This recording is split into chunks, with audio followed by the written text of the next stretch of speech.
I've been living on the island for some 45 years, and I happen to teach history out of the high school for 30 or more of those years. And this is an island that has incredible history. Okay, it's got fantastic history because being an island, it has a maritime heritage. There is estimate that there are 600 shipwrecks, okay, just around this island since the white man first ventured into this territory.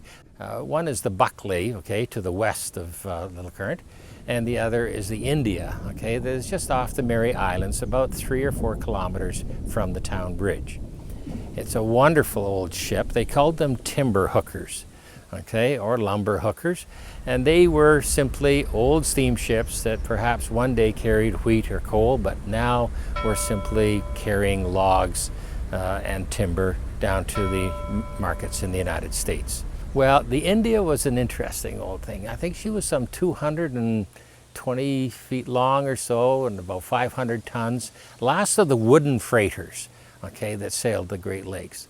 But anyway, she was loading lumber down at the Marys, and the rumor had it, okay, that this was an insurance job, that they set it on fire and, you know, sort of made it to land safely. The story goes that part of the crew were trying to put out a fire in one part of the boat, and others were trying to set them in another part. Captain Everett Ferguson, who was first mate on the India, said that it was an insurance job. And part of the crew who weren't in on it were trying to put out fires, and others who were trying to set them. And the ones who set them prevailed, and that was the end of the India, which had a good bit of insurance on it. The India lies in about 25 feet of water tops, east of Little Current and due north of West Mary Island. It's parts of it protrude from the water, so it's pretty easy to spot from the surface. We entered from the bow of the boat, very easy to find, and we swam through it because it was split open. The interior of the boat, about 25-30 feet in width, was full of debris from the wreck and a few fish, some nice bass, and some seaweed. Some Melodia was growing on the inside, and when we get close to the bottom it would stir it up, and other than that it was crystal clear, about 40 feet visibility total, so spectacular view of the boat as we swam through. Cables are down, steel cables, pipes, some rigging. As we swam to the rear of the boat, we came across the boilers near the back there.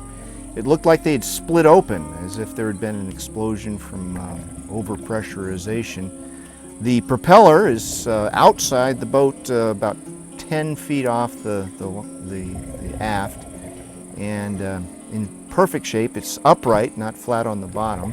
There are 2 markers on the India, and they explain when it went down, and that nobody died in the wreck, that had caught on fire, and another ship had come by and rescued those few people who couldn't swim to shore.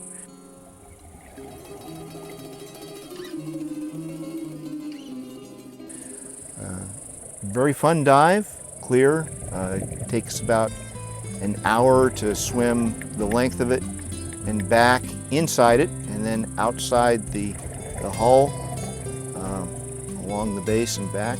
Very fun dive, very easy. It can be snorkeled. As I said, about 20-25 feet depth maximum. Plenty of debris to look at, and the innards, the guts, the wires, the steel cables, the pipes are pretty much still all there.